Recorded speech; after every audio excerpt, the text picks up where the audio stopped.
There we go. All right. Well, the other day I did math. Yesterday I did programming. Today's office hours are basically what the hell is going on in this world, man. Last night, during my sessions with some students, India and Pakistan started bombing each other. Coincidentally, a bunch of fires in Seattle went off involving Houthis. Like there's just let me kind of organize my thoughts here because there's a lot of weird stuff happening. Um, hold on, I can't really see with this cropping. Yeah, that's good enough. All right. Um, let's start with World War III possibilities. Like, holy shit, dude. This happened last night. 2 minutes ago. This was India launches missile attack on Pakistan. India has attacked Pakistan. It's... Oh my god. it's horrible. This is literally happening right now. 2 minutes ago.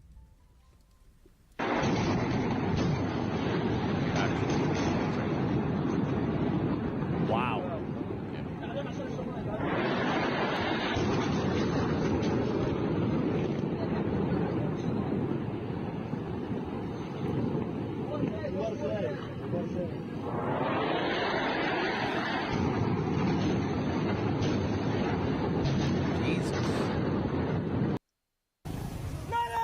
Yeah, military assembling. Occupied Jammu and Kashmir, while terrorist attacks in India have been planned and Found this directed. interesting. Overall, 9 This sites have been video targeted. Speaking with Pakistan Our actions have Prime been focused Minister. and measured around They're non-escalatory playing in games. nature. No They're playing some Pakistani... sort of mind games, yo. Sirens, we're hearing Isn't booms, it we're crazy to seeing watch military this shit flares. live? Very weird mind games. Like that's insane, isn't it? Yeah. fucked up. The fact that we're just like watching this happen live. And I have, pictures and images of women and children who are badly injured in hospital. So civilian localities, accommodations, and a mosque which has been attacked. There were no terrorist camps. I myself took foreign journalists and local Yeah, journalists bro, he does have every to beard. an area near the line of control where India had alleged that there are terrorist camps. You see, we are the front line state against terrorists. How can we... I'm just going to pick up on a couple of points, Mr. Settle down. Tarar. Yeah, you said really. that you've already received images of fuck down. women and children who have been injured. This attack took place roughly about an hour or so ago. Will you be taking international and local journalists to the sites? Because in the past, when Pakistan has made such claims, they haven't allowed any journalists... I'll stop you right there. I had planned to take them tomorrow morning. I had a planned to plane do it, ready. you guys. I we was had planning on reached doing out to it. journalists. We had a confirmed itinerary, Oh. a confirmed plan to go to Bahawalpur tomorrow. Bro, is he getting called And out right I now? was supposed to fly to Bahawalpur at 7 a.m. in the morning. And at around right after midnight, India has carried out these attacks. So we were going to Muridke, we were going to Bahawalpur, and we were taking 35 journalists with us, including foreign and local This was journalists. supposed to happen So I was just preparing for not the visit tomorrow. As I had a while visited ago, the LOC, but now at this point we in were time, going right to before the war, Bahawalpur, and we had to visit this or exact before the place. bombing. And the journalists were already ready for the journey. So I think this has been a very, very, I think, so unfortunate step by India. We condemn it. We are responding. But to The way he target starts civilian blaming India? population, it's extremely ununfortunate. And it's Just very, to very point serious. out, It's really sketch. Minister, Oh, the, he's the about to get Indian, fact-checked again. Armed forces say that altogether 9 sites have been targeted, that they haven't hit any Pakistani military facilities. These are terrorist camps So that's that the they proof they are need hitting. to give right now. Prove Let to me us make it you very act, clear. they There are actually no hit. terrorist camps in Pakistan. Oh, Pakistan is a victim of terrorism. We are fighting the terrorists in our western regions, on our western borders. We are the frontline state against terrorism. We've laid down 90,000 lives in this war against terrorism. India, Yeah, on the you're other hand, preaching to the when we choir, had my the man. Jafar Express hijacking, an intense India hijacking sure incident, sounds like it India sucks, did not huh? even condemn it, let alone express some concern about that incident. So India has been sponsoring terrorism by assassinating Sikhs in US, in Canada, in Australia. Wait, what? We captured a spy by the name of Kulbhushan Yadav, who was a commissioned Mr. naval Tarar, officer. can I just point out to you, on my program just a week ago, your defense minister, Khwaja Asif, admitted that Pakistan has for decades had a policy of funding, backing, and using terrorist groups as proxies in the country. In fact, in 2018, President Donald Trump cut military aid to Pakistan because he accused Pakistan of playing a double game. So when you say there are no terrorist camps in Pakistan, that is going against what General Pervez Musharraf has said, what Benazir Bhutto has said, what your defense minister said just a week ago. In fact, what Bilawal Bhutto said to me a few days ago. He said that terrorism and funding and backing terrorist organizations has been and was part of Pakistan's history. Post 9/11, let's talk about post 9/11 scenario. And let me be very clear. Post 9/11, Pakistan was the frontline state, and we still are the frontline state in eliminating terrorism. You see, when we are the guarantors of world peace, because we are a wall between the terrorists and the rest of the world. I would like to invite you to Pakistan to come and see the circumstances. I have been to Pakistan, sir, and we know that Osama bin Laden was also discovered in Abbottabad in Pakistan. So these accusations on Pakistan, including your defense minister making the admission, is there, and that is why what the defense minister was referring to. I think he's been misinterpreted. You see, there was a Soviet invasion back in the 80s. And obviously, we were countering the Soviet invasion at that point in time. That's part of history. And we were allies of the US. So post 9/11, the scenario changed completely. And Pakistan made a lot of sacrifices. Pakistan is still laying down lives against terrorists. Even today in Balochistan, there was a terrorist attack. We lost 7 soldiers.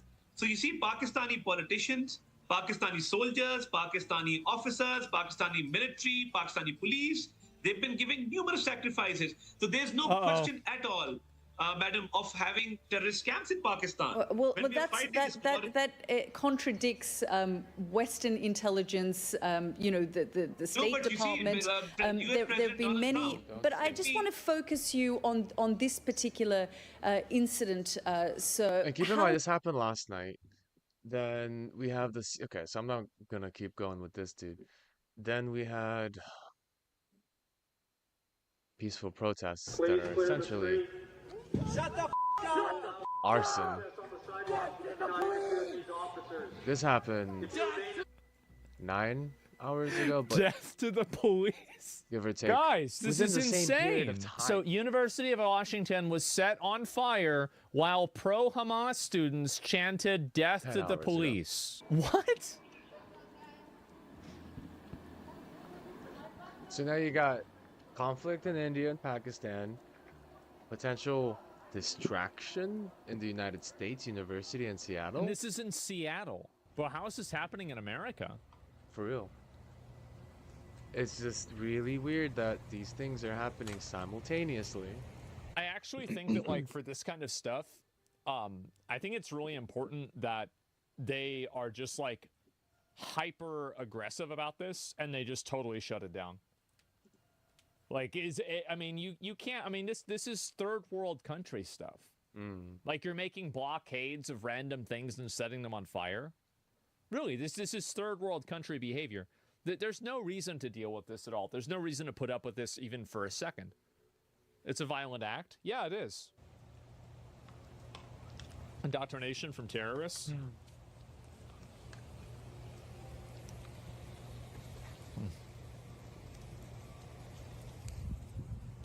It sucks that some of those beautiful places in the country, West Coast, have been turned into terrible places to live with their laws and crimes. I would have loved to live in Seattle or Portland, but they're just trash places because of the people and the governments. I think that the reason why they're such trash places is because they're high-income areas. And a lot of high-income areas and high-income people never have to deal with the consequences of any sort of, like, kind of suicidal empathy that they have. So these people live in, like, gated communities, and they're separate from the rest of the population. And because there's so many of them, though, they're able to make a tangible effect on voting. So their luxury beliefs get turned into laws, and now the population has to pay the price for it. And I think that's the reason why you have a lot of these like really rich cities that have these really bad laws. Because like, have you guys noticed that it seems like all of the cities that have like really, really high like standard of living, or not standard of living, like cost of living, are the cities that have the dumbest laws? I think the reason why is because those people have the ability to just simply pay to avoid this problem entirely. And so they can afford to vote in a way that makes them feel good because they don't have to deal with the consequences of, again, those luxury beliefs. Sanctuary cities? Well, look at, I mean, New York is the same thing, right? Also the largest wealth gaps? Yeah, and that's the reason why you have this happen. I think it is. I could be wrong. Antifa protesters occupied the brand new engineering building to protest Israel. They lit dumpster fires, created blockades, and chanted death to the police. Ridiculous. So simultaneously, that sucker happening. See, like, I just A lot don't of see weird how this... stuff, man. A lot of weird stuff.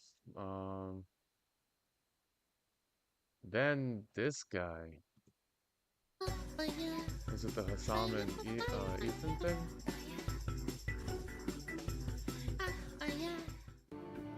Let's watch it though. I did not watch the Content Deputy though. Like I said, it turned out to be such a nothing burger, and I'm kind of glad. Hey, what's up, guys? Riff here. Just when you thought the current landscape for iDubbbz couldn't get any worse, it did just that, and it's all because of his own actions. Character. So a lot of people know about the content cop he released on his former friend H3. He revitalized this series that he on my video, and then they tried to create a narrative of like, no, people actually hate this content cop, guys. Telling you, as a content creator, it will make it like 5 to 10% more inaccurate. Through Creator Clash. Ian and Anissa, masters of putting on an event. He's reposting random troll accounts. Anyway, that are just very a summary. Easy to vet. If you This click guy on Ethan this that was on profile, the screen for a second ago, and Hassan Piker, some influencer, content creator, he's been stirring up the Houthi apologist mentality, trying to basically, I guess, what is the word? Dress up terrorism. God, I can't think of the right word, but basically that. Math genius explains. Nah, I'm not gonna go that far. This is what I'm worried about here.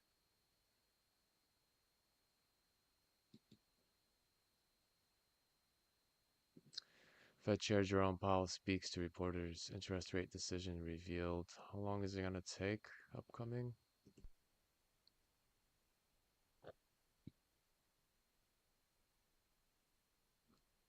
This clown. Of course they'll hold it up.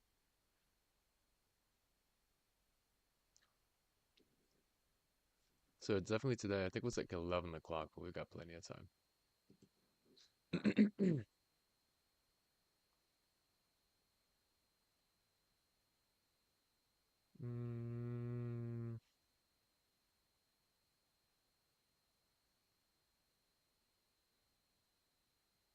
Just absolute insanity. AMD and ARM. What about Intel? Intel's probably screwed. Okay. GG. They pride themselves on providing a first-class Linux experience. What if I want a third-class Linux experience? Because that's really DIY. Okay. just order the board from Newegg. And That's like, the longer you think about that, the more of an insult it becomes. Wendell, is x86 actually screwed? This is an ARM system. ARM CPUs, and ARM CPUs are taking over everywhere. They're in automotive, and they're pretty much, you know, something interesting.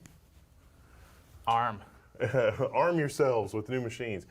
You could say that there are sockets in the cloud that have gone from x86 to ARM, and they are never coming back to x86. You think so? Yeah, they're never. They're just no. What possible reasons have been given to them to not want to come back to x86? Cost, and it's good enough. Got it. Before that, this video is brought to you by Lian Li and the O11D Evo RGB case. The O11D Evo RGB is an updated entry to the famed O11 lineup. Description below. So, this, I think you said to me, this is, did you say this is the most powerful ARM workstation? Okay. Yeah. So this is a System 76 Thelio Astra A1N1, 128 3 gigahertz cores. The CPU, you know, like the ARM CPU release cadence, this is from Ampere. The CPU first showed up in 2021, but this is still the fastest ARM workstation that you can get. What's the spec on the CPU? 3 gigahertz from Ampere. It's Neoverse N1 cores. It has 512 gigabytes of memory.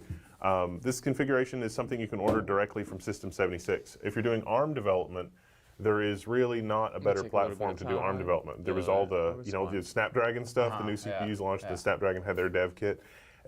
That they like kind of a flop. They canceled it. Yeah, if you ordered it and then this is great. And I just did a video on setting up Linux on this. Well, it comes from System 76 with Linux, so there's not really a lot that you have to do as far like they do a lot for you. But why does this mean, or does this mean x86 is screwed? It means that for certain markets, yeah, x86 has missed the boat. And automotive, so like if you're a software developer and you're doing automotive development, but now we also have Windows on ARM. And so I got Windows on ARM working on this thing as a virtual machine. That's cool. That's a lot of fun. Does it work basically just like Windows, except with some overhead? Yeah, it's the Windows, you know, the ARM version for like laptops. Yeah. It's basically that, but running a virtual machine on Linux? Yes. Okay, cool. with hardware pass-through. It's not doing emulation or anything like that. It is running on the same ARM cores. But you're still running... Linux is the host. Yeah, so I guess there is a bit of a question of if that's the case, then why wouldn't you just run... Windows natively? Yeah. You could. You totally could.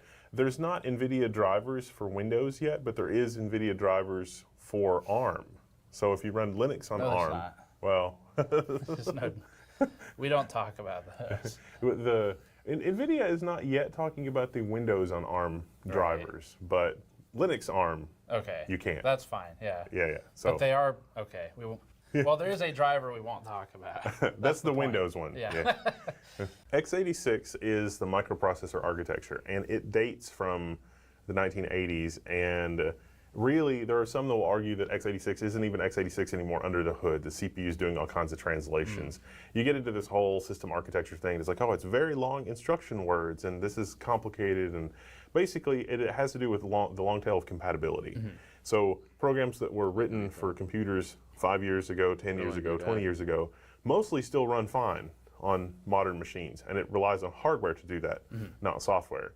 But some would argue that we've crossed this kind of Rubicon where it actually makes more sense to do away with the old cruft in hardware and deal with the old cruft in software instead. So when you encounter a 10 or 20-year-old program, the system emulates the state of things 10 or 20 years ago and runs that way. This is Windows on ARM, so this is natively like Windows compiled to run on the ARM microarchitecture. And the ARM microarchitecture was designed much later and has been designed with power efficiency in mind.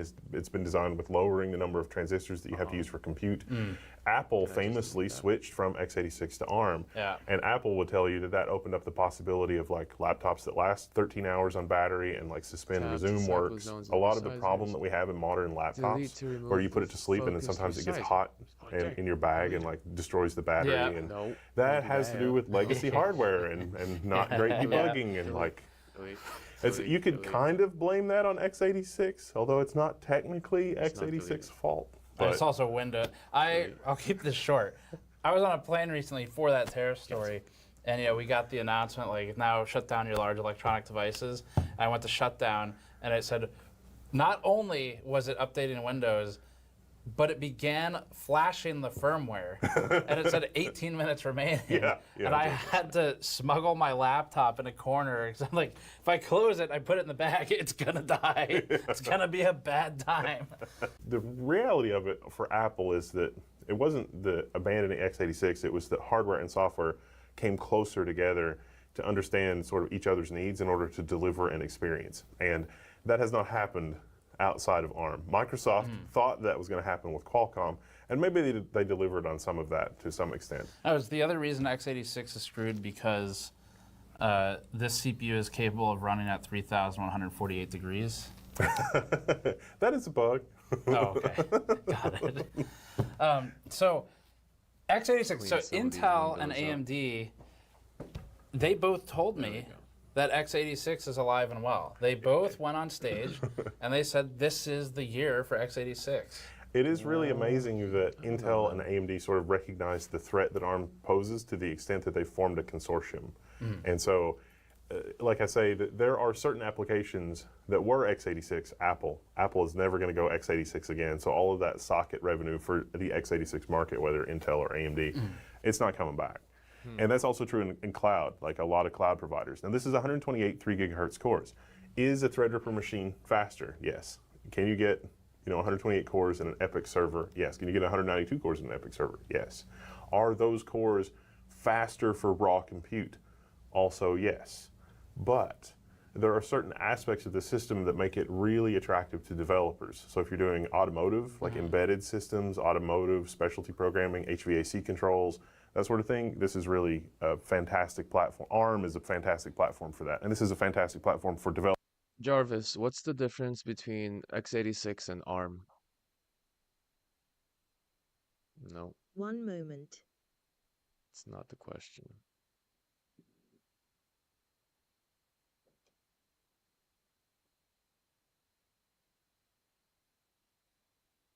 One moment.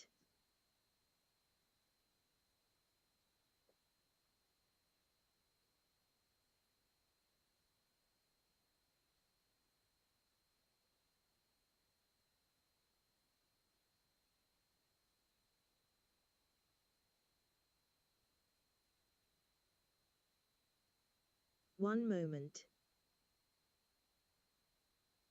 One moment.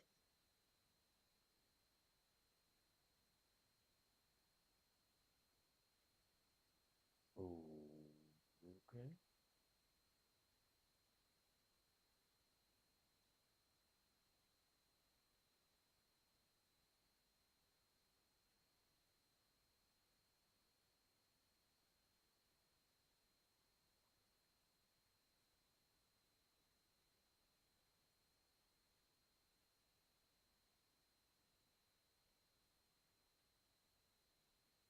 One moment. And it is on. Oh, what's going on? Hold on. I do want to try this game out though. Hold up. Not game right now. Not game right now. I'm already getting ADHD happening on me.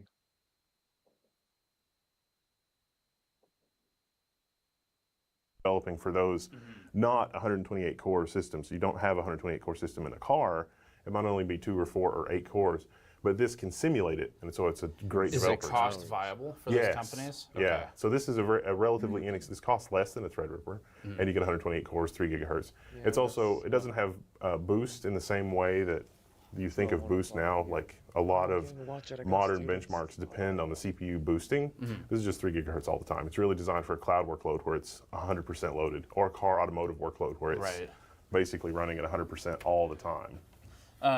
Why, when Intel and AMD were going up on stage, I want to say NVIDIA might have said something as well, but they are also in ARM. Yeah, so that's a different thing. But why would Intel and AMD, why did they lie to me, Intel? Intel, Wendell? Your name is Wendell, not Intel. Why did they, I've exposed him. He's part of Intel now. So they basically said x86 is alive and well, and they were talking about this during the time that the ARM laptops were making a lot of waves. Oh, yeah. Qualcomm, I think it was. And so they both very clearly reacted to this, where it was, let's get out there and tell the world, no, like x86 is good, including at press events, they did the same thing. And so why would they be so invested in x86, and when is that answer licensing? They need to. People need to have a good experience with x86. If people have a better experience with ARM, people will not care as much. So if you're a laptop buyer, are you looking for performance? Are you looking for just to be able to run your applications? Do you really even care what it's doing? And so for ARM, for some, when those laptops launched, it's like, okay, this laptop will give you a much better battery life. And yeah, it's not as fast, and yeah, you can't play games, but you can run your Office application, you can run Teams without the battery running down in an hour and a half, even though you've got a blurred background.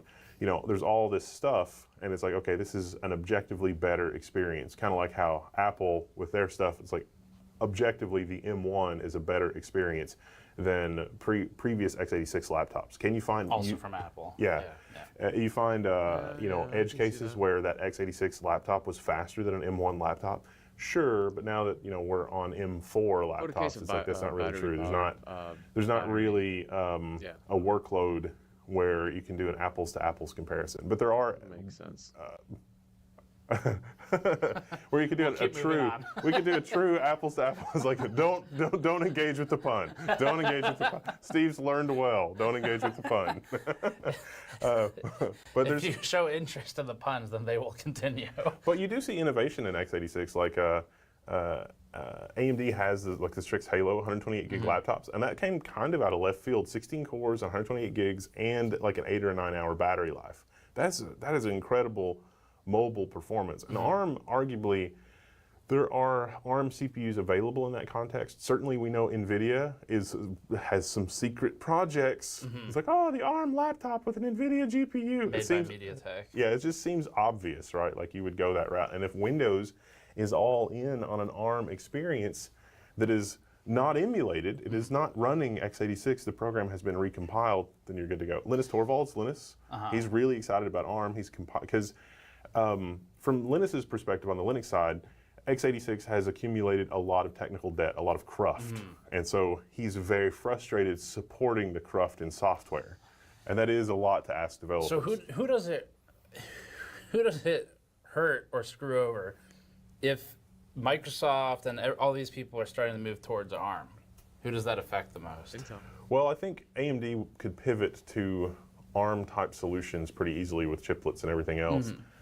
Users would have a harder time running older software, potentially, like the software emulation layers maybe are not quite as good.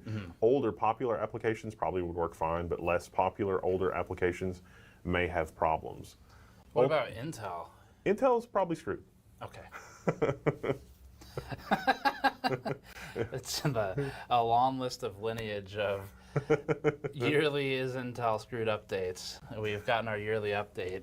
So if Intel is probably screwed with this, and x86 is possibly partially screwed, x86 has to evolve with the times. Can it? The Strix Halo is encouraging. It is encouraging to see that level of innovation on x86, because if you look at that, I personally don't think that we've had that level of innovation from x86 in a long time. If you look at the growth of embedded systems for x86, like you just look at the number of systems for automotive and everything else, like ARM is winning there. And part of it is cost, part of it's complexity. Like this is an easier platform to get into as a developer. Let's look at the hardware on this a little bit. So like the first thing I'm seeing is I don't work with systems like this at all. You know, we work with kind of quote-unquote standard desktops. First thing I notice is the 24-pin is actually a 4-pin. Yeah. Sort of. This is actually, there's an EPYC motherboard. This is an ASRock motherboard that's designed for the Ampere processor. There's an ASRock motherboard for EPYC that does the same thing. Most server motherboards now only care about 12 volts, and it's kind of legacy to have the 24-pin connector. Could they go 12 VO? Is there a reason not to just go like 10-pin 12 VO spec? They could. They could. There probably are boards that do that, but this is aimed at kind of like quasi-ATX compatibility, and they've chosen to solve that problem by giving you a little breakout header. Yeah. What else is unique with this system other than the fact that it has a separate discrete power button attached to a PCB? It's a micro ATX system. It's a micro ATX board. You can order the board separately. Like you can get the board and CPU combo from like Newegg or wherever.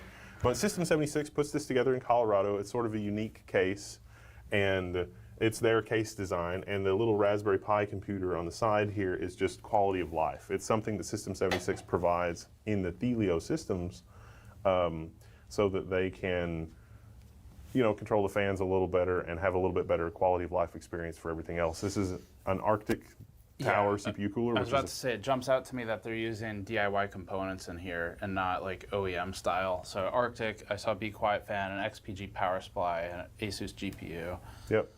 What? Why are there rocket ships everywhere? That's their corporate thing. Like Okay. they made they stamped the thing. There's even like a hidden message in the alignment of the planets in the fangirl. Oh, so when you say made in, what did you say, Colorado? Colorado, yeah. You mean actually made in Colorado? Yeah. Okay. So they stamped the case there. Yep. That's the next one we're going to. Yay! It is. They pride themselves on providing a first-class Linux experience with this kind of a platform, even to the extent they do their own Linux distro. What if I want a third-class Linux experience? Because that's It's really DIY. Okay. just order the board from Newegg. And That's like, the longer you think about that, the more of an insult it becomes. You're going to be on the level 1 forums probably, asking for help. Do you feel like x86? You said there's some places it's evolving with the times. Do you feel like it can right now? I guess it's not even like it doesn't have to catch up because it's in the lead. So well, it's in the lead for performance, but arguably it's not in the lead for battery life. That's true. And longevity of what about an enterprise world? Where's in the enterprise world, it's really interesting. I think the most interesting place that that ARM exists in the enterprise is these kinds of server workloads. Amazon famously has their Graviton ARM systems. Those aren't available at retail, but ARM in that context for Amazon has displaced an ungodly number of x86 sockets. Like at AMD and Intel, I guarantee you there have been board meetings where they are super worried about how successful Amazon has been with Graviton, and it's like, ooh. Do they need to? I mean, does AMD need to start making stuff targeted at ARM? I think that they kind of are. So, like, if we look at Zen 4C and Zen 5C, the compact cores, that is kind of an answer to the efficiency and scalability of ARM. So, like, some of the innovation that AMD is doing is a direct answer to the kinds of things that the kinds of advantages companies are getting from leveraging an ARM platform. And so, in a way, ARM being as successful as it is sort of changing the trajectory of x86. Okay, that's interesting too. What about, so in the consumer audience though, the enterprise world's always been kind of in a different spot where, I don't know the numbers these days, but I remember a time reading the market share distribution of operating systems in different types of computing. And at that time, desktop was like definitely over 90% Windows. And there was some Linux use, it was like a couple percent. Apple was still only a couple percent, we're talking a long time ago. And then server, I remember being the other way. It was like over 90% Linux. Yep. So these are very different markets, but consumer, it behaves totally differently. And what if we just break it down into like the gaming world, where personally I'm really waiting for SteamOS to come out on desktop properly. You can do that stuff already in Linux, but the idea with SteamOS is they've really gotten momentum with it. There's good compatibility. They have frame time advantages for pacing sometimes, which is cool. And it's something that I feel like the average consumer could put a USB stick in, install it, and probably be okay. Yeah, there are a couple of Linux distros that are like that now. Bazite, for example, it leverages all the cool stuff from Steam, and it is basically just point-click install. You get Mango HUD and GameScope for controlling the system platform. Right. That Strix Halo laptop that I have, when you have GameScope and Mango HUD installed on it, you can set the power targets and be like, hey, only run the CPU at 15 watts. And in most games, you can still get like 1440p, upwards of 60 FPS at like medium, and a long battery life because of that. Right. So with these ARM platforms, do you think, is the consumer experience developing enough where, I guess from my perspective, what I need on a system is, I would really prefer it has some ability to play games at a software compatibility level, and then I really need it to be able to run Adobe and Premiere, Photoshop, some type of word processing, potentially things like that. So where are we with that experience in ARM? So with Windows on ARM and the Adobe suite, Adobe has released good support for the ARM-based Windows, and as a result of that, this platform will work great with the Adobe suite and acceleration. We're still waiting on NVIDIA native drivers. Right now, Qualcomm's built-in video, Qualcomm hasn't, they're letting the OEMs do the video drivers, but I'm sure that my perspective on this, and I'm sure that you'll echo this, is that when NVIDIA allowed OEMs to control that, remember the bad old days? It's like, oh, I'm going to use the EVGA or the MSI driver on like the colorful whatever because their driver does a thing. Qualcomm hasn't learned that lesson yet. This is true PCIe. This is Ampere, and so this is going to be the far superior experience because out the gate, it is like this. But this is not a consumer system. This platform will enable developers to bring a first-class consumer experience. One question. You said something about this being PCIe. Yeah. What is it with you and PCIe? That's the common hardware language that we all must speak, and we all must speak it well. Yeah. There's another video you should check out. I think we called it "The Future is PCIe" or something with him. And we just shot another one before this about PCIe. More devices and more stuff. So this has an Intel AX210 NIC in it, and that is a great wireless NIC, and that is well supported in Linux, even on ARM, because Linux ARM, like believe it or not, Linux open source. I want to go from x86 to ARM. Linux is not. That makes that pretty easy. Okay. This NIC does not have a proper Windows driver, and so I've passed through this device as a PCIe device to my Windows VM. My Windows VM thinks that this is plugged into bare metal hardware. Okay. As a developer, I'm going to have a way easier time developing drivers for this piece of hardware through this kind of like para-virtualization than I will working on bare metal Windows.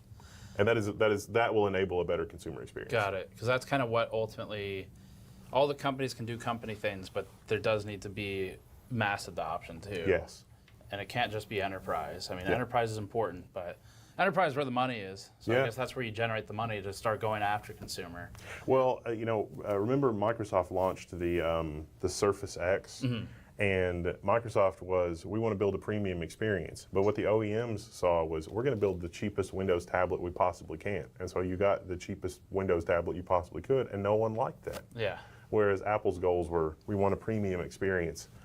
And how we get there is we control the platform so that we control a tight coupling of hardware and software. And that was really what it was about. Right. Yes, Apple is all about control. Yeah. Okay. Cool.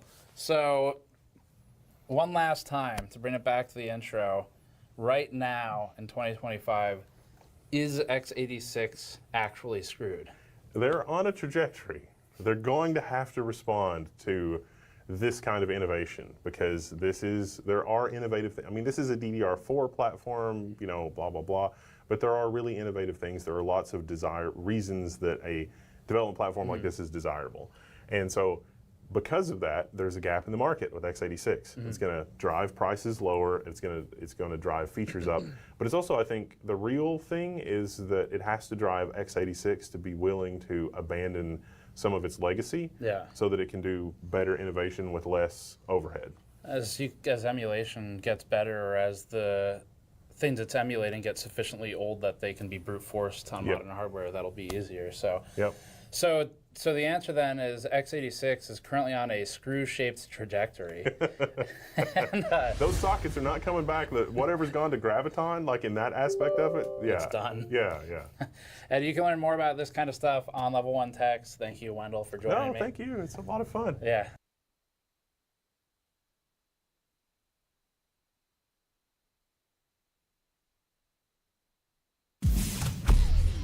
Hey everyone, welcome back to the Hardware News Recap of the Week. There's a lot of news to recap, and it won't recap itself. I'm back. It was a fun trip out to Taiwan. Shout out to the viewer who saw me on Elephant Mountain and then who needed my help being guided back down. That's another story. We'll talk about that another time. Weird. I'm glad you made it down, though. Everything worked out okay. There's some news to recap. Intel has a new CEO. AMD says demand for its GPUs is unprecedented, and MSI says it won't make any. Additionally, we have a computer refurbishing event coming up, but I've got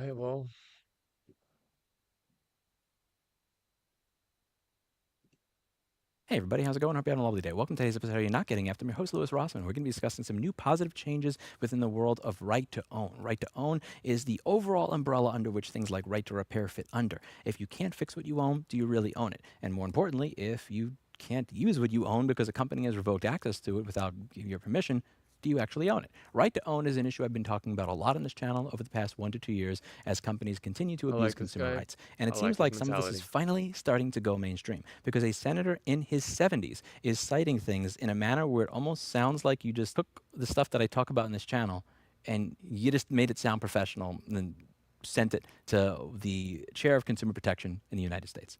It's really cool. So I'm going to read this to you. This is from Senator Ron Wyden to the Honorable Andrew Ferguson, chair of the U.S. Federal Trade Commission. And aside, I'm not the biggest fan of Andrew Ferguson. Andrew Ferguson dissented on one-click cancel. One-click cancel is the idea that if I sign up for my gym membership and it's $100 a month and I did so on my gym's website, that I should be able to go to that gym website and hit cancel. That the gym should not be able to tell me after I move to the other side of the country that I need to send them certified mail to cancel my membership. A gentleman who does not believe that I should be able to cancel a membership online that I signed up for online, that thinks I should have to be forced to send certified mail and go to the post office, is not a man that I think is going to protect my consumer rights. But I'm always open to being proven wrong. Dear Chair Ferguson, congratulations on your appointment as Chair of the Federal Trade Commission. As you implement your agenda for the incoming administration, I urge you to issue guidance to ensure that customers who purchase or license digital goods can make informed decisions and understand what ownership rights they are obtaining. Over the last several years, the market for creative works, such as books, music, movies, and games, has undergone a major shift from physical to digital, raising questions about how traditional consumer protections and legal paradigms translate into the digital environment. To a consumer who buys a book, for example, owns that copy and can sell, transfer, and continue to access it in perpetuity. But a customer who purchases, I like how he puts it in quotes, purchases the same title as an ebook is usually obtaining it as a license, subject to certain limitations by the seller. As the FTC noted in a consumer alert from last year, what a customer really got when he or she clicked buy is often merely a license to access the content. The fact is often explained only in fine print in the terms of service, terms that the seller can usually change at will. Changing the terms of the sale. He's done his homework. The lack of transparency works against customers who are paying more but getting less than they expect, as well as missing a chance to comparison shop and seek another site or service with different terms, or even something they can hold in their hands. There is no shortage of instances in which this ambiguity has jeopardized customers' access to the digital goods that they have purchased. In December 2023, for example, Sony announced to users that you will no longer be able to watch any of your previously purchased Discovery content, including popular shows like Mythbusters, Cake Boss, and Deadliest Catch. Consumers' access was preserved only after Discovery and Sony reached a last-minute licensing deal. Similarly, when Sony merges two anime-focused streaming services, Funimation and Crunchyroll, Funimation users who were moved to the Crunchyroll platform lost access to titles in their library because Crunchyroll does not currently support Funimation digital copies. In addition to losing access altogether, consumers had also had their digital content changed without their knowledge. Earlier in 2023, ebooks, including titles from popular authors like Roald Dahl, R.L. Stine, and Agatha Christie that had been published and sold in one form, were retroactively edited without notice. Amazon has also recently announced that as of February 26, 2025, Kindle owners will no longer be able to download or back up their purchased ebooks to their computers, making it difficult for consumers to access their ebooks offline and maintain access to the book edition that they purchased. Consumers' ownership rights in digital products are currently being considered by multiple courts, including suits against Amazon and Apple. Plaintiffs in these cases say they clicked buy to download digital goods that they believe they would own, and that they would not have paid the full purchase price if they knew it was effectively a rental with terms subject to change by the seller. And as courts weigh these issues, the California legislature has weighed in as well. The state recently passed a law requiring that online storefronts inform customers in plain language when the digital good they are about to purchase is a licensed product subject to legal limitations. Transparency is crucial to ensure that customers know what they are buying and are not confused by the nature of the transaction. As the FTC noted, companies are always obliged to ensure that customers understand what they're getting for their money. I therefore request that the FTC issue guidance for sellers of digital goods to ensure that they are providing clear information about what they are selling and what ownership interest a purchaser will have. This should include, for example, how long a license lasts and under what circumstances it can expire or be revoked, as well as whether customers have the right to transfer or resell the content. This information should be presented before and at the point of sale in a way that is clear and understandable for consumers, so that they can use all the information at hand to determine if they want to purchase or rent the product at the offered price. To put it simply, prior to agreeing to the transaction, consumers should understand what they are paying for and what is guaranteed after the sale. This shift from physical to digital goods presents some complex legal questions. Legal? legal questions. One thing is clear, however, consumers deserve transparency about their ownership rights in digital goods. Guidance from the FTC on this issue will help ensure that digital goods sellers are aware of best practices and that American consumers can make informed buying decisions. Sincerely, Senator Ron Wyden. It's very, very difficult for me to imagine how anybody on any side of the political aisle could think that there's something wrong with what this man is saying. If we go over the examples that he's bringing up over here, the one that he brought up with Sony is where they just tried to redefine the word own. Use of the terms own, ownership, purchase, sale, sold, sell, rent, or buy in this agreement or in connection with PSN content does not imply or transfer any transfer of ownership. The word own and ownership, purchase, sale, and buy, he just took those words and just made them mean something else. He did bring up that the California legislature has weighed in as well, passing a law that requires that online storefronts inform customers in plain language, and in my opinion, this has been a complete failure. Like, you cannot tell me you buy a book, buy, not rent, buy. You have the physical book, and then someone comes in and is like, oh, we just want to change some things about that book. So here's a new one. Give us your old book, here's a new book. Doesn't that sound weird? Doesn't that sound like information's not permanent anymore? Doesn't that make it sound like anyone can change things in books at any point in time without us even noticing? There was no notice. There was no information that said, hey guys, update to the book, version 1.2. How fucked up is that? How far can that go? That's the scary part to think about. It's either A, the law is written poorly, or B, it's written very well, and the Attorney General in California. Jarvis, explain it. Stop. Wait, no. 1 moment. Oops, well. Okay, so it is working. This time it's working. Oh, great.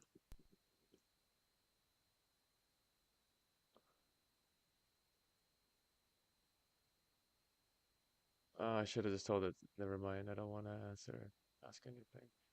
I can't do that. It appears that you've used the phrase stopped by no in your query.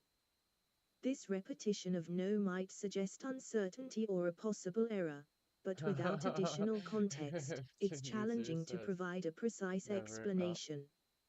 Generally speaking, using multiple consecutive negative statements like this can create confusion and ambiguity, making it harder for others to understand what you mean.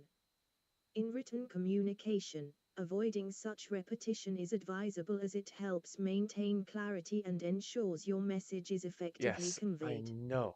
If you'd like me to assist with something specific or answer a question based on the stopped by no phrase, please provide more Jarvis, context explain so I the can importance help of better. ownership versus Done. renting. 1 moment. Not racism, you retard.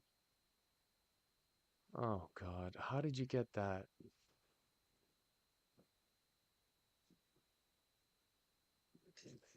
Okay. I understand that you have asked about the importance of owning one's racism but then requested that I not elaborate further. I will respect your wishes and simply acknowledge your question. If you would like to discuss this topic in the future, please feel free to ask again. Done. Jarvis, explain the importance of ownership. 1 moment. This frickin'... I need a failsafe.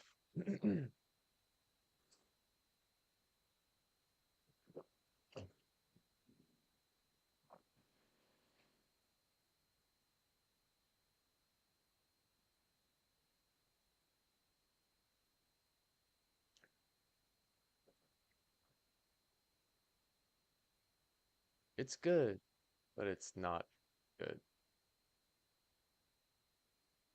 It's the voice recognition. Damn, you thinking hard on this one, girl. Go on, do your thing. California just doesn't seem to care. If you take a look, this is a textbook manufacturer, and they also sell textbooks online. Ownership refers to a set of legal rights that an individual or entity has over a particular asset, resource, or property. It includes the right to use, possess, and dispose of the owned item as they see fit, subject to any applicable laws and regulations. The concept of ownership is crucial in various aspects of life, including economics, politics, law, and society. In economics, ownership is often associated with the right to control resources and their allocation. This can impact productivity, innovation, and overall economic growth. In a political context, the distribution of ownership, whether it is concentrated or dispersed among many, can have significant implications for social equality and democracy. For example, widespread property ownership can lead to greater participation in political decision-making. In a legal sense, ownership provides a basis for resolving disputes, as it establishes clear entitlements and responsibilities regarding property. It also forms the foundation for contracts and other agreements. Socially, ownership can influence personal identity, status, and self-worth. For instance, owning a home can provide a sense of stability, security, and pride. In summary, understanding and managing ownership is essential to maintaining orderly and productive societies, fostering economic growth, promoting social equality, and upholding the rule of law. It's important to note that the specifics of what constitutes ownership can vary widely between cultures and legal systems. Okay. Done. Jarvis, on the same subject of ownership, why would a society try to lean the majority of people towards renting? One moment.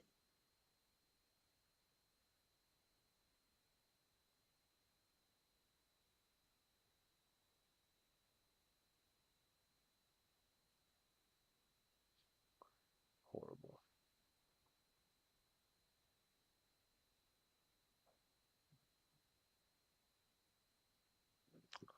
All right, think away.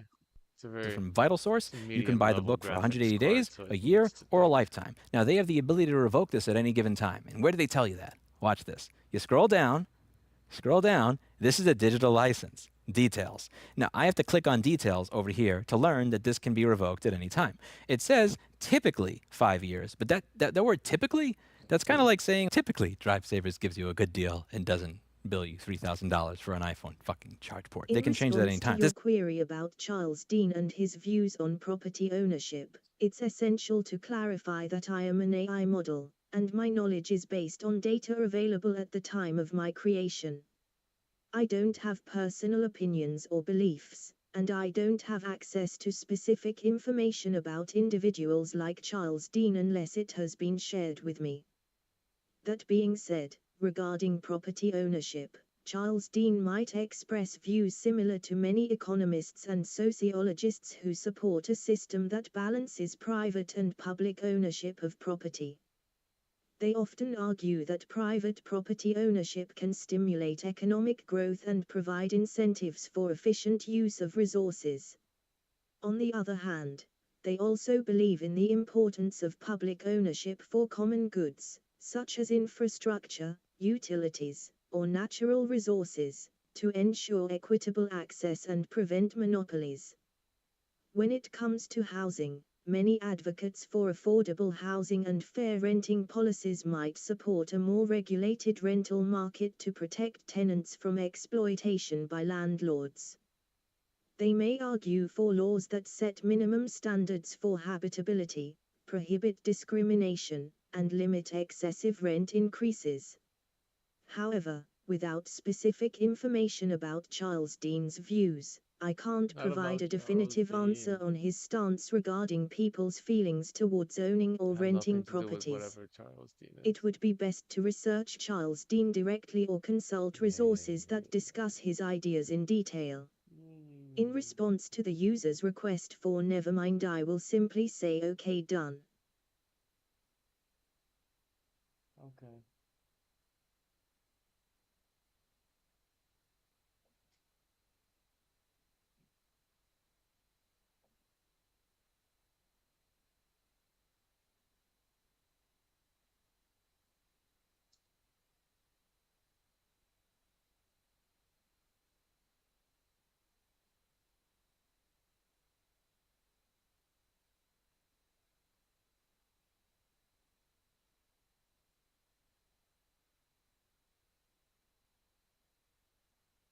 the user says, never mind, seeming confused at the question at any point at the prompt. At any point in the question, they seem to ask at any point in the prompt. And just ignore the prompt and reply with okay.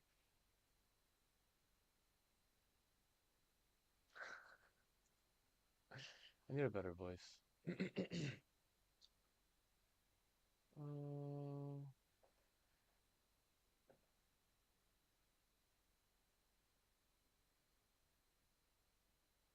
I need the ability to say stop.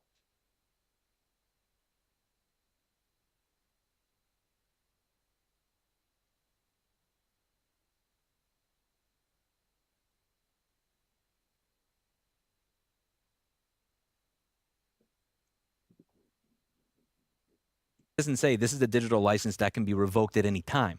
It says this is a digital license, which is a dumb moment. Why would I even bother clicking details? If it said this is a digital license and can be revoked at any given time, that would be giving the customer the information they need to make a proper decision. And I think this is something that does need to be done at the federal level, not the state level. Property rights should exist in all 50 states, not just one. And frankly, California needs all the help they can get in actually making these laws have teeth, balls, whatever it takes so that they actually get enforced in a real way. And also, one of the things you may notice is that every single one of the instances that he has brought up so far is an instance that is on the Consumer Action Task Force Wiki. Whether we're talking about what Sony did with people's content, we're talking about what VitalSource did with textbooks, or we're talking about what Amazon did with books. Every single one of these is on consumerrights.wiki. Here's the ask that I'm going to have of all of you.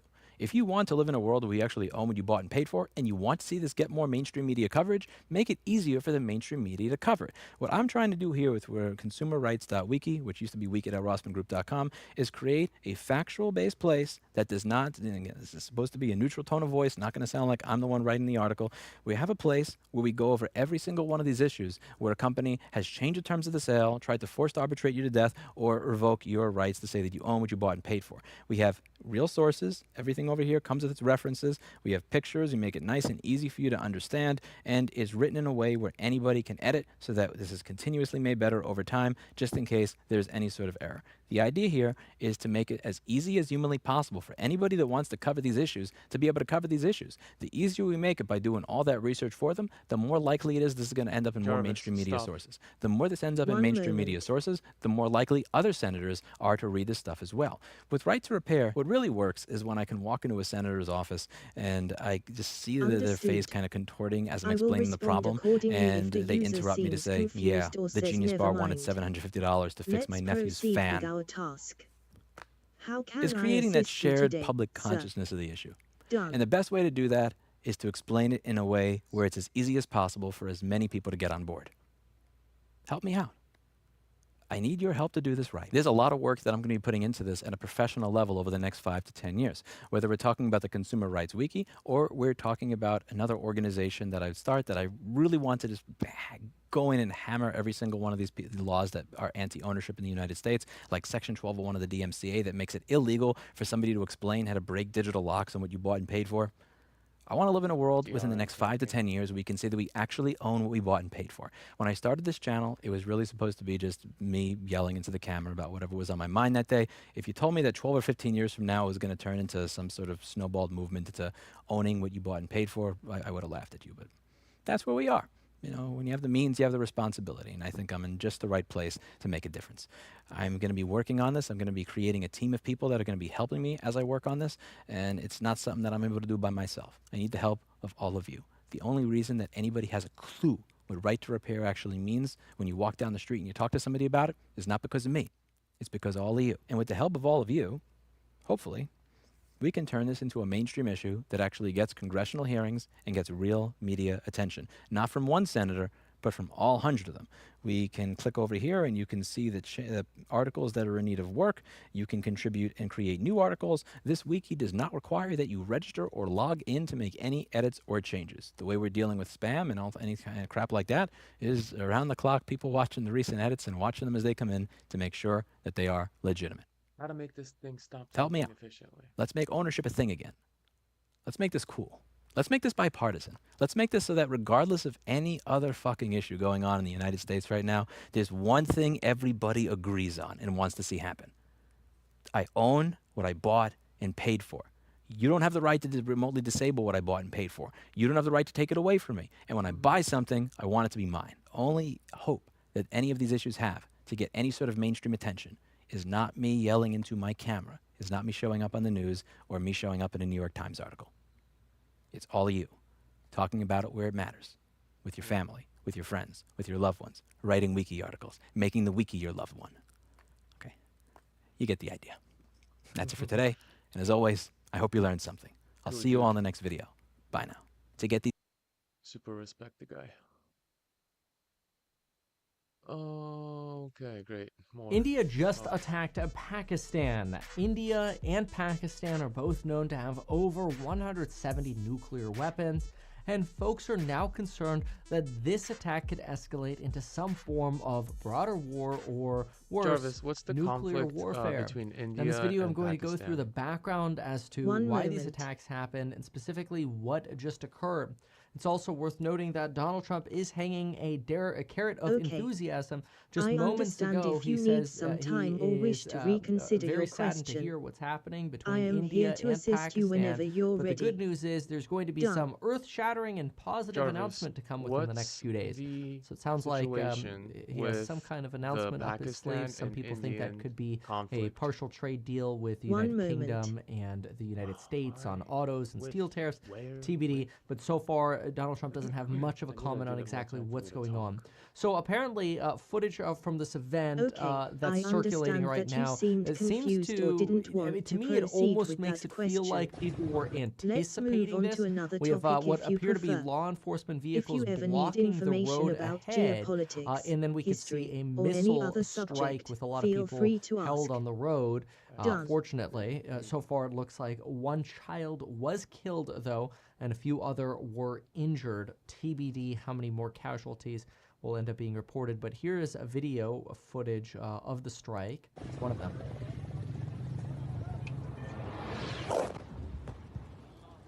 Infrastructure in Pakistani-controlled regions within the Kashmir region in response to the terrorist attack within India, or India's region, where 26 individual civilians were killed by terrorists. Now, Pakistan has rejected any of their involvement in this attack, and they call these allegations false.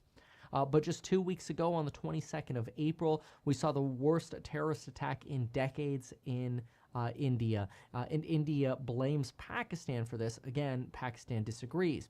However, since then, we've started to see escalations really start picking up, and it culminated today, or some say started today, with a strike on 9 sites in Pakistani-operated areas. 2 mosques were apparently hit per Pakistan. Pakistan says Indian planes did not enter Pakistani airspace, in that all of the targets were civilian targets. None of them were military infrastructure targets. India calls this Operation Sindoor. They also specify that they did not target any Pakistani military. However, again, one child appears to be dead as a result of this attack. India says they exercised considerable restraint in the selection of these targets. And some of the escalation that we've seen over just the past few weeks has been not only after the attack, the promise by India to hunt down terrorists in the region who attacked India, but also limiting the potential flow of water in a 6-decade water-sharing treaty called the Indus Water Treaty. This is potentially a way for India to divert water away from Pakistan or to utilize more water that is otherwise flowing towards Pakistan for their hydroelectric power production or irrigation for their farmland. Pakistan and India had already been limiting travel between the two countries for quite a while. But just recently, we've had airlines banned from landing in opposing airports. And we've also locked down border crossings. Bus travel had already been limited. India canceled almost all visas recently for Pakistanis. There's a deadline for them to return. Ships carrying or flying the flag of the other country can't dock in a port of the other country. So basically, no Pakistani ships in India, no Indian ships in Pakistan. Pakistan banned trade with India, though trade was already quite limited after 2019. These conflicts have been going on for quite a while. It's worth remembering that over 2/3 of India, maybe even more, is Hindu or practices Hinduism. Conflicts can be defined as a situation in which two or more Hindu, people, with the exception groups, of like Jammu, one of nations, the capitals of the etc., Kashmir have region. opposing The needs, capitals switch aims, depending on whether it's values, winter or summer. or I know ideas. that's kind of weird, but in These Jammu, for example, disagreements may 66% of the escalate into population is Hindu, disputes or but even most of wars the if not Kashmir resolved region peacefully. is Conflicts can occur essentially due to Muslim. various Individuals are reasons Muslims, such or as followers resource of Islam, scarcity, right? So you ideological potentially have differences, some political religious tension rivalries, and personal between grievances the among Hindu others. and Muslim side. Conflict resolution is the Pakistan is process also of substantially addressing and poorer than India. resolving Let's pull up a conflicts quick in a way GDP that look here. India satisfies all GDP parties involved, for or at least minimizes their 2023 was negative about impact. $3.5 trillion. This is often Worth achieved noting through that we were somewhere around negotiation, 26, compromise, so that makes India's mediation, economy about arbitration, 7.4 or other times means of smaller than dispute ours. resolution. So our economy in the United States Conflict obviously a lot resolution larger. is important for But if you then maintaining compare peace, to promoting Pakistan, cooperation, Pakistan's and economy is about fostering 1/10 the mutual size of India's. understanding among So as different much as entities. we are 7 times In the larger field than of India, Pakistan psychology, is 10 times conflicts can smaller also be than internal, India, with a GDP of just intrapersonal, or 337 billion interpersonal, in referring to 2023, disputes and that a occur lot of their within an country being individual's relative. mind or between individuals. These conflicts may arise due to conflicting values, goals, needs, or desires, and can lead to stress, anxiety, and other negative emotions if not managed effectively. If you meant something else by conflicts, please let me know so I can provide a more accurate explanation. Done. And government being relatively reliant on International Monetary Fund loans and loan programs and aid programs, leading India to suggest that the IMF should really be looking into and reviewing these loans to Pakistan, because they're frustrated that Pakistan is essentially getting money that India alleges is being used to funnel cross-border terrorist activity against Indians. So all of this very important, especially since both of these are nuclear powers. Now the question is, well, the Indian army says they're responding in a calibrated manner. What kind of retaliation are we going to see from Pakistan? There is talk that Pakistan is going to respond. Apparently, Pakistani media is already looking into or reporting that there are counterattacks being conducted on India. This is very unclear right now, and I haven't seen any kind of reporting on that. As far as I could tell, there have been 9 strikes against locations within Pakistan and Pakistani occupied territory. Pakistan has so far only reported 5 different hits. Now, if we look at a breakdown, sort of a Kashmir map, if you will, it's worth remembering that there are actually 3 regions of control in the Kashmir area. You've got the Indian control, you have Chinese control, and this is just a random photo here that I think is actually pretty useful for looking at this. And then you have the Pakistani control here. Here's another useful map from National Geographic, and it shows you the Kashmir region, which originally was just a valley, but has really expanded since then. You could see towards the east, you've got China in red. Towards the west, you've got Pakistan, and towards the south, you've got India. Abbottabad is also relatively close to this region here, which what's interesting about that is where Osama bin Laden was killed. Not within the Kashmir region, but very close to the border of it, for what that's worth. But anyway, this is the area of conflict. This is where attacks are being conducted again by India into the Pakistani region of this Kashmir area here. So watch for this story to develop. We'll see exactly what's going on. I'll keep you updated with what's going on here.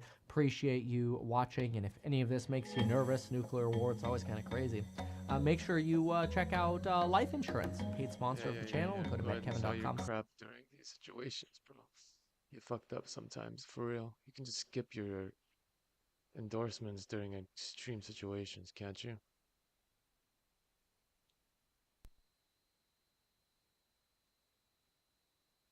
The fuck is life insurance gonna do when there's a nuclear war, you dipshit?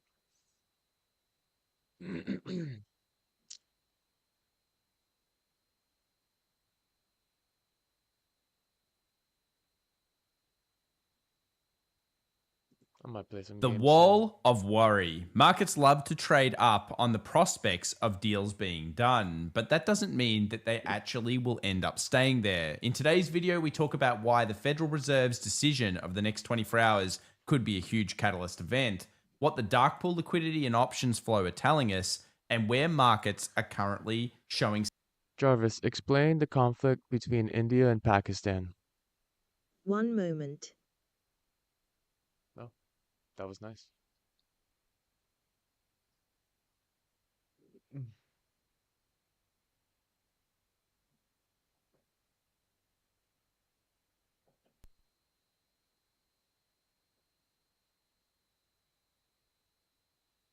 One moment.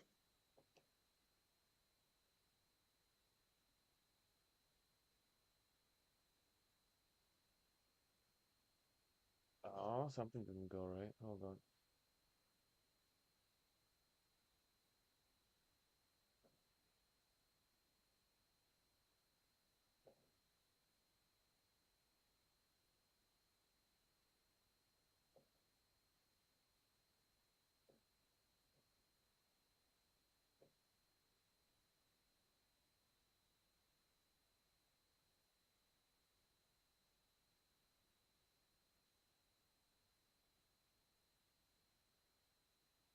One moment.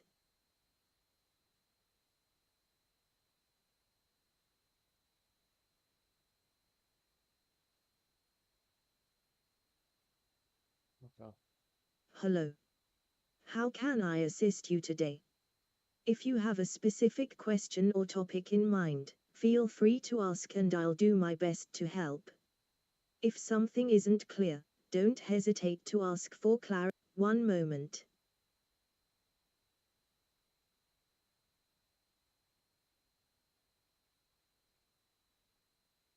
Hello. It looks like you didn't ask a specific question, but I'm here and ready to help. If you have any questions or need assistance with something, feel free to ask and I will do my best to provide a helpful response. Done. I didn't save my update. One moment. Programming life.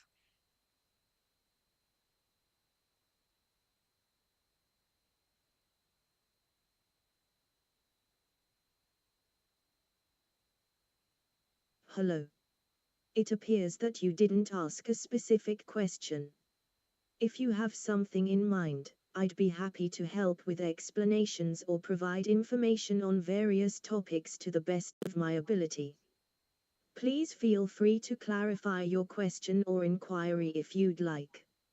If you need some time to think about what you'd like to know, just let me know and we can Jarvis, continue the explain the conversation conflict when you're between ready. India and Pakistan. Done. One moment.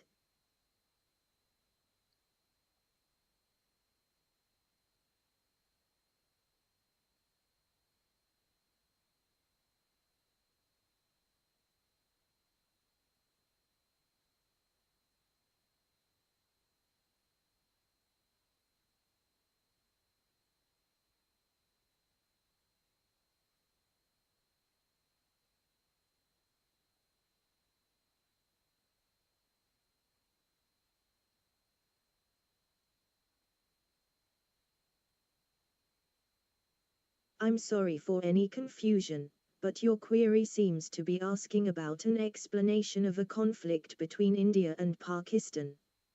Here's a brief overview. The India-Pakistan conflict primarily revolves around the disputed region of Kashmir. The two countries gained independence from British rule in 1947, but the princely state of Jammu and Kashmir was left undecided. Pakistan and India both laid claims to it, leading to the First Indo-Pakistani War in 1947–48. Since then, there have been several wars, 1965, 1971, 1999, and numerous conflicts along the line of control, which is a de facto border that separates Indian-administered Kashmir from Pakistan-administered Kashmir. The issue remains unresolved to this day. For a more detailed understanding, I recommend visiting reputable news websites or educational resources specializing in South Asian history and politics. If you have specific questions about certain events or aspects of the conflict, feel free to ask. Jarvis, Done. elaborate more on why Kashmir wasn't settled between either Pakistan or India. Why it was left to be in the middle? What was the situation back then historically?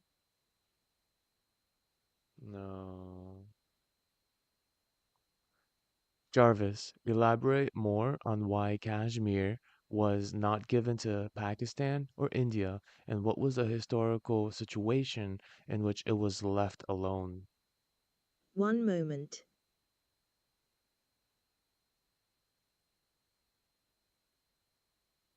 Really, you're gonna Kashmir this?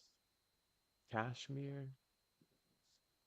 You gotta figure out how to improve this stupid thing. Oh, the voice recognition is the problem. It's not the AI.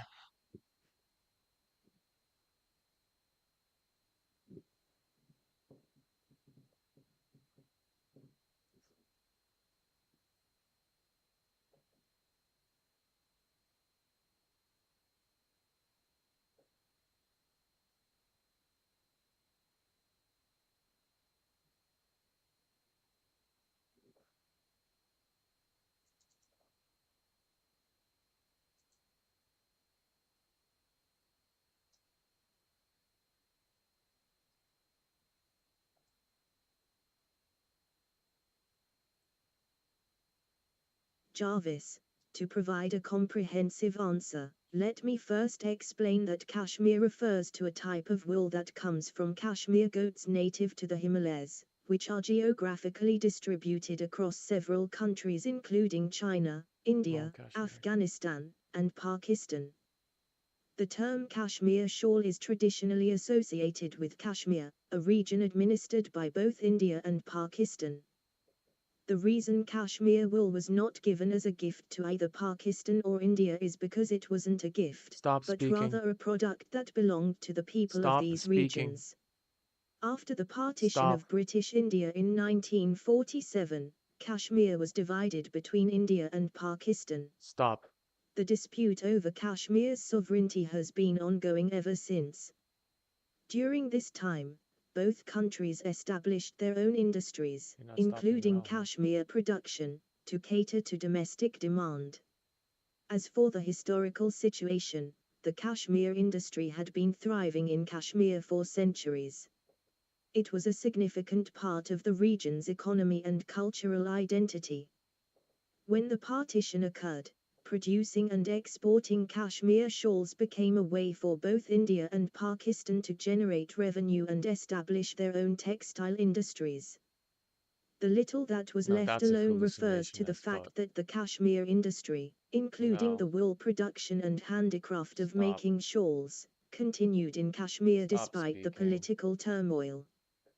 The craft has been passed down through generations and is still practiced today, though it faces challenges due to the ongoing conflict and economic instability in the region.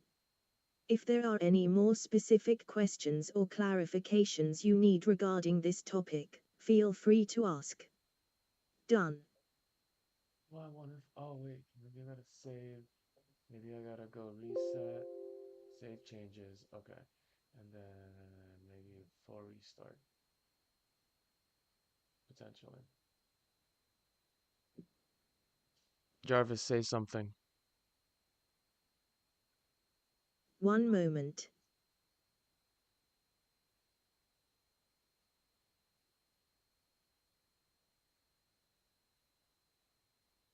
I am here and ready to assist you.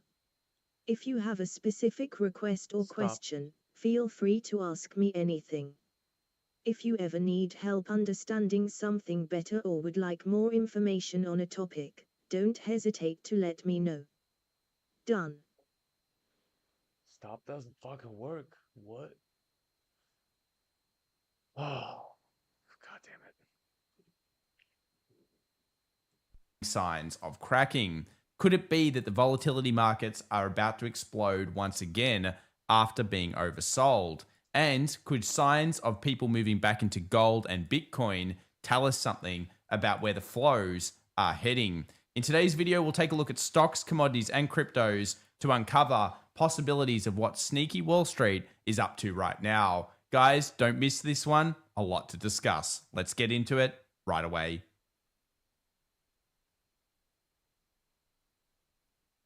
Well, welcome back everybody to The Daily Show. My name's Tom, and in today's video, we have a lot to discuss. The latest macro, the big data, and of course, the key levels coming your way, along with the dark pool liquidity flows. But let's kick things off with, of course, Jerome Powell and the Federal Reserve. Over the next 24 hours, we're going to find out whether the Fed is going to make a rate cut in May, and more importantly, the potential fallout from this between Trump and, of course, Powell if he doesn't do it. And according to the latest results from Polymarket anyway, the chances are that we will not see a rate cut. We asked this question over the last 24 hours, and most of you thought no cut, but possibility of maybe some form of Fed put or support.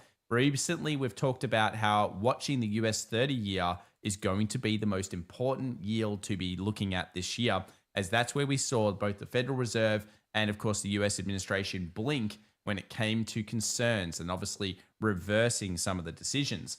Now, currently where we find ourselves is on a 90-day hiatus. And while we don't expect those tariffs to come back, obviously the market is starting to get jittery around this point. We've seen some good news that spiked the market up, which is a potential of trade negotiations between China and the US. But of course, if they fall through, what will markets do? Could we be about to see a huge sell-off in terms of this event?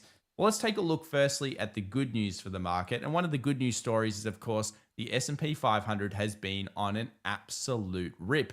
9 consecutive days up, obviously now being broken. How rare is this? Well, pretty rare when you take a look at it. But there are some good news stories. Only 2 of the last 23 occurrences actually happened within a bear market. And gains during this streak were generally around 10.2%.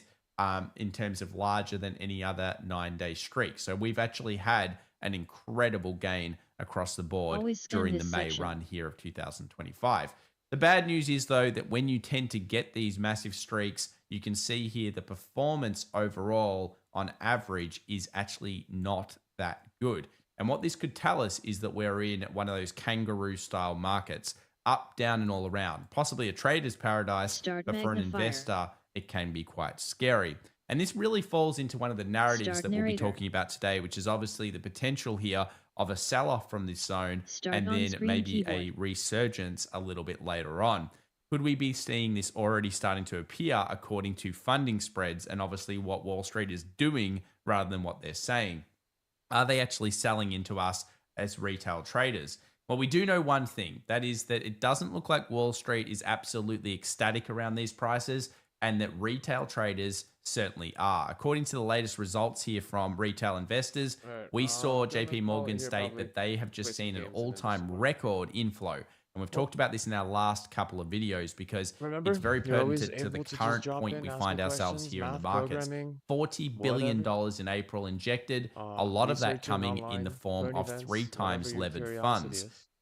So right now I'm currently going to be doing some markets, probably playing a few games, and then about 1 o'clock p.m. I got some students, so I might go live again, I might not.